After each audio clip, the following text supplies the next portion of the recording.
Welcome to Telugu TV. ఇప్పుడు తెలుగు ప్రజలకు తట్టు శివభక్తులకు హిందువులకి ఎవరికైనా సరే భక్తి మార్గాన ఉన్న వారికి చాలా బాధాకరమైన విషయం ఒకటి మీకు వెలుగులో తీసుకొస్తున్నాం. అది ఎందుకు బాధాకరం, ఎట్లా బాధాకరం అనే విషయం మీకు ఈ వీడియోలో పూర్తిగా తెలియజేస్తాము. విషయం ఏంటంటే కృష్ణానది తీరంలో మల్లేశ్వరం అనే గ్రామంలో 16వ శతాబ్దం అంతకంటే పూర్వం వేల కొద్దీ శివాలయాలు నిర్మించబడినాయి. పాండవులు పూజలు చేసిర్రు, పాండవులు నిర్మించారు. చరిత్ర చాలా రకాలుగా సరే ఎవరు చేస్తే అయితేనేమి శివాలయాలు, వందల శివాలయాలు అక్కడ నిర్మించబడినాయి.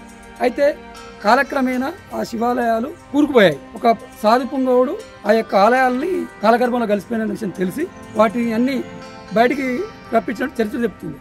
అయితే గత 1980 దశకంలో ఎన్టీ రామారావు పీరియడ్లో ఈ యొక్క శిలా సంపాదన అయితేంది, ఆ దేవాలయాల రాజస్థాన్ అయితేంది, ఆ కళాఖండాలను చూసిన అతను స్వతహాగా శివభక్తుడు కావడం చేత ఆ ఆలయాల్ని ఆ కృష్ణానది ఒడ్డున పరివాహక ప్రాంతంలో ఎప్పటికీ ప్రమాదం కలిసి గట్టుపైకి అటు కొంచెం దూరంలో కొల్లాపూర్కు దగ్గరలో జట్టిప్రోలు అనే గ్రామంలో ఒక 40 ఎకరాలు కేటాయించి యాస్టీజ్గా ఆ శిల్పాలని, ఆ కళాఖండాలని చెక్కు చెదరకుండా ప్రతి ఖండాన్ని యాస్టీజ్గా ఆ గోడలు అయితేనేమి, విగ్రహాలు అయితేనేమి, రాజగోపురాలు అయితేనేమి, గర్భాలయం అయితే ప్రతిదీ ఉన్నట్టుగా యాస్టీజ్ తీసుకొచ్చి ఈ యొక్క జట్టిప్రోలు గ్రామంలో 20 శివాలయాలని అక్కడ ఏ మాదిరి అవుతుందో అదే మాదిరిగా పునర్నిర్మించారు. అది ఒక చరిత్ర. అయితే ఆ చరిత్ర ఆ యొక్క శివాలయాలు వరుసగా అగస్తేశ్వర స్వామి దేవాలయం, వీరభద్ర స్వామి దేవాలయం, రామలింగేశ్వర స్వామి దేవాలయం, రాజేశ్వర స్వామి దేవాలయం, చతుర్వేదాలయం, శంభులింగేశ్వర స్వామి దేవాలయం, విశ్వేశ్వర స్వామి దేవాలయం, భీమేశ్వర స్వామి దేవాలయం, కాళేశ్వర స్వామి దేవాలయం, అనంత పద్మనాభ స్వామి దేవాలయం, గంగాధరేశ్వర స్వామి దేవాలయం, భైరవ స్వామి దేవాలయం, సాంబశివ దేవాలయం, మల్లేశ్వర స్వామి దేవాలయం, ఉమామహేశ్వర దేవాలయం, మదనగోపాల స్వామి దేవాలయం, మల్లికార్జున స్వామి దేవాలయం, వేణుగోపాల స్వామి దేవాలయం, జటేశ్వర స్వామి దేవాలయం, శ్రీ మాధవ స్వామి దేవాలయం అంటూ 20 ఆలయాలని అద్భుత రీతిలో చాలా చూడముచ్చటగా ఇక్కడ ఆవిష్కరించడం జరిగింది. అయితే ఈ యొక్క ఇంతటి పెద్ద కార్యక్రమాన్ని ఎవరి చేత ఎలా ప్రారంభించారో ఇప్పుడు చూద్దాం.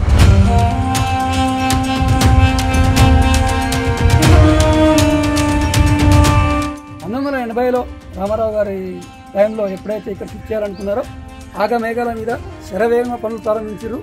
ఎక్కడెక్కడి నుంచో నిపుణులు, నైపుణ్యుల్ని అందరినీ ఎవరైతే అవసరం పడతారో వాళ్ళందరినీ తీసుకొచ్చి వేగవంతంగా ఇన్ని శివాలయాలు నిర్మించడం జరిగింది. అయితే పునరుద్ధరణ అష్టబంధన మహాకుంభాభిషేక మహోత్సవం 15/5/1989 నాడు జరిగింది. ఈ యొక్క కార్యక్రమం శ్రీ శ్రీ శ్రీ పరమహంస పరివ్రాజకాచార్య పర్వతాద్య బిరుదాంకితులు దక్షిణాంబ శృంగేరి శారదా పీఠాధిపతులు జగద్గురు శంకరాచార్యులకు శ్రీ శ్రీ శ్రీ భారతీ తీర్థ మహాస్వామి వారిచే పావన శక్తిమయ హస్తాలతో విగ్రహాల పునఃప్రతిష్ఠ అష్టబంధన మహాకుంభాభిషేకం చేయబడింది. అయితే ఈ కార్యక్రమానికి నందమూరి తారక స్వయంగా ముఖ్యమంత్రి హోదాలో ఇక్కడికి వచ్చి ఈ కార్యక్రమాన్ని విజయవంతంగా పూర్తి చేశారు. అప్పుడు దేవాదాయ ధర్మ శాఖ మంత్రిగా శ్రీ కోళ్ళ అప్పలనాయుడు గారు ఉన్నారు. ఇంతటి కార్యక్రమం ఇంత ఘనంగా, ఇంత వైభవంగా జరిగినటువంటి ఈ యొక్క శివాలయాలు ఇప్పుడు ధూపదీప నైవేద్యాలకు నోచుకోకుండా నిరాదరణకు గురై కంప చెట్లు పుట్టి ఇక్కడే జంతువులు, పందులు, రకరకాల అసాంఘిక కార్యక్రమాలు ఇదై సూపర్లకు అసలు కంట నీరొచ్చే రకంగా భక్తులకు, శివుని యొక్క భక్తులకి శివాలయాలన్నీ వెలవెలబోతూ ఆ కళా సంపద అంతా నిర్వీర్యమవుతూ హృదయ విదారకరంగా ఉంది. ఆ యొక్క శివాలయాలు ఎంత దారుణ స్థితిలో ఉన్నాయో ఒక్కొక్కటి మీకు వివరంగా ఎక్స్ప్లెయిన్ చేస్తాను ఈ వీడియోలో. దయచేసి ఈ వీడియో అంతా చూడండి. ఈ యొక్క వీడియోని పాలకుల వరకు చేరేవాళ్ళు చూడండి. ఈ శివాలయాలకు, ఈ శివుడికి నిత్యం నైవేద్యం అందేలాగా అందరూ ఈ వీడియోని షేర్ చేస్తారు. ఈ యొక్క శివాలయాల మల్లేశ్వరం తీసుకొచ్చిన శివాలయాల్లో భాగంగా ఇక్కడ మన అద్భుతమైనటువంటి ఒక ఆలయం నిర్మితం చేశారు.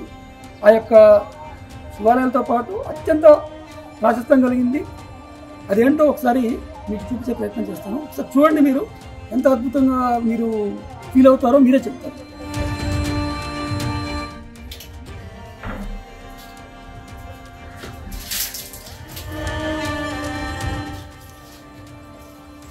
చూస్తున్నారు కదా, అనంత పద్మనాభ స్వామి ఎంత సజీవంగా ఉన్నట్టు సాక్షాత్కరిస్తున్నారో అసలు కళ్ళు ఎంత పరవశించిపోతున్నాయంటే ఇటువంటి శిల్ప సంపద, ఇటువంటి విగ్రహాలు, ఇటువంటి కళాఖండాలను ఈ పాలకులు ఎలా అసలు పట్టించుకునే నాదులు లేక వెలగలపోతున్నాయి.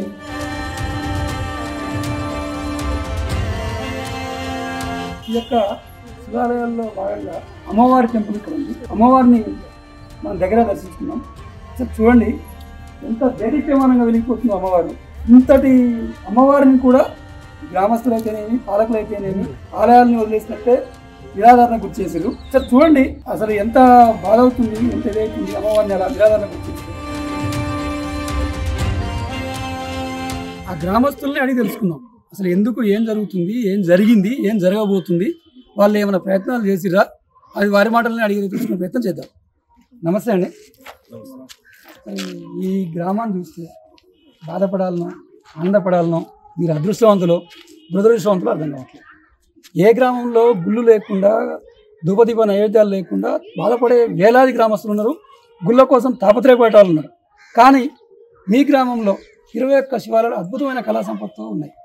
కానీ ఎలాంటి ఆదరణకు నోచుకోకుండా ధూపదీప నైవేద్యాలకు దూరం అయ్యి మొత్తం అసలు అత్యంత దారుణమైన స్థితిలో దేవాలయాల చుట్టూ భక్తులు తిరిగే చోట పందులు, జంతువులు అవన్నీ తిరుగుతూ చాలా హృదయకరంగా ఉన్నాయి. అసలు ఏం జరిగింది, ఈ ఆలయాల చరిత్ర ఏంటిది ఒకసారి వివరంగా చెప్పండి. 1980లో శ్రీశైలం బ్యాక్ వాటర్ రావడం వల్ల మల్లేశ్వరం అనే విలేజ్ నుంచి అక్కడి నుంచి మా గ్రామానికి షిఫ్ట్ చేయడం జరిగింది. గత ఎన్టీ రామారావు గారు ముఖ్యమంత్రి సీఎంగా ఉన్నప్పుడు 89లో ఇక్కడ ఆలయాల కార్యక్రమాలు కంప్లీట్ అయినాయి, పూజలు స్టార్ట్ అయినాయి. అప్పుడు కొన్ని రోజులు మాత్రమే దీపదీప నాద్యాలకు నోచుకుంది. తర్వాత రాను దీనికి పట్టించుకునే నాదులు లేడు. మేము కూడా ఎన్నోసార్లు మా సొంత ఖర్చులతోన చిట్టీలు విట్టీలు వేసి పూజలు చేసి దాని తర్వాత మేము తట్టుకోలేక వదులుకున్నాం. దాని తర్వాత మేము మంత్రులకు కానీ ఎవరైనా రాజకీయ నాయకులు ఎవరు వచ్చినా మేము విన్నవించేది ఒకటే, ఇక్కడ ఉన్న జరిగేది టెంపుల్ని పూజలకు ఇక్కడ సెక్యూరిటీ ఏంటంటే ఈ కాంపౌండ్ సరిగా అసలు లేదు.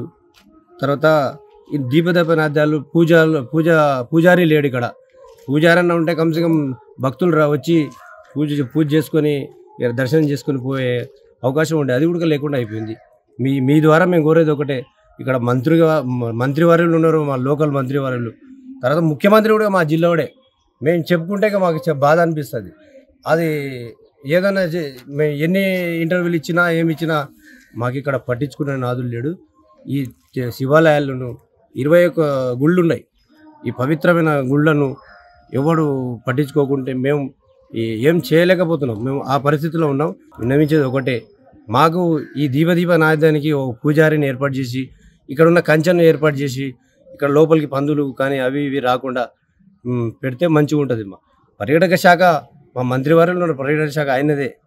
ఆయన కూడా ఎన్నోసార్లు విన్నవిస్తున్నాం టీవీ ద్వారానే, ఆయన పట్టించుకోవట్లేదు.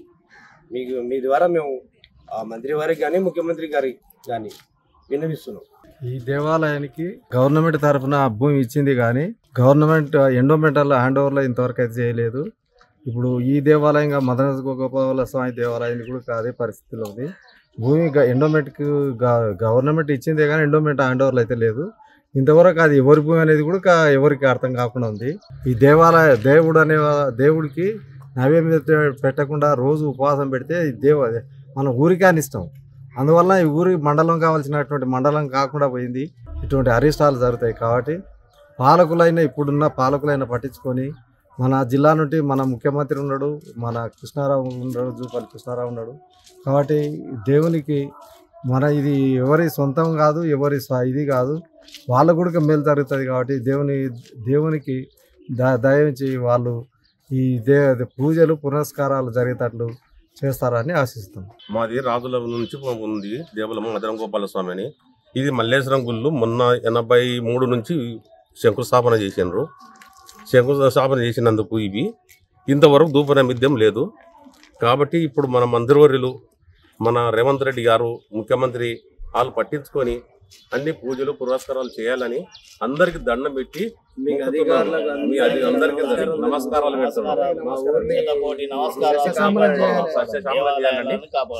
మాకు పర్యాటక కేంద్రం కావాలని మేము కోరుతున్నాం. తెలుగు రాష్ట్రాల్లో ఎక్కడా లేని విధంగా ఈ యొక్క చెట్రోల్ గ్రామంలో ఒకే చోట 21 శివాలయాలు అద్భుతమైన కట్టడంతో, అద్భుతమైన కళా శిల్పాలతోని చాలా వైభవపేతంగా ఇక్కడ ప్రతిష్ఠించడం జరిగింది.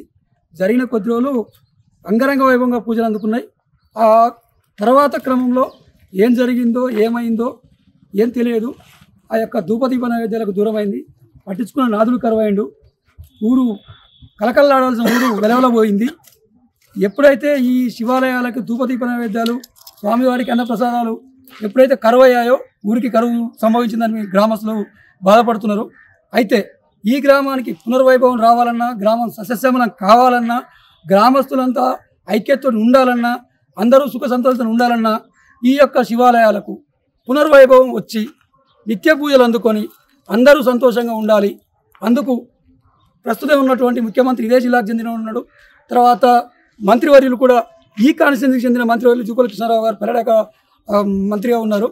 ఈ యొక్క శివాలయాన్ని డెవలప్ చేసి ఈ ప్రాంతాన్ని పర్యాటక కేంద్రంగా చేసి ఈ యొక్క గ్రామాన్ని మండల కేంద్రంగా చేసి తెలుగు రాష్ట్రాలకే ఒక ఆనిముత్యంగా మణిమాణిక్యంగా వెలుగొందించాలని గ్రామస్తులు కోరుకుంటున్నారు. గ్రామస్తుల కోరిక త్వరలో నెరవేరాలని, ఆ యొక్క భగవంతుడు వీరికి అన్ని విధాలుగా ఆశీస్సులు అందించాలని, పాలకులకు కూడా కనువిప్పు కలిగించాలని మనస్ఫూర్తిగా తెలుగు టీవీ కూడా కోరుకుంటుంది.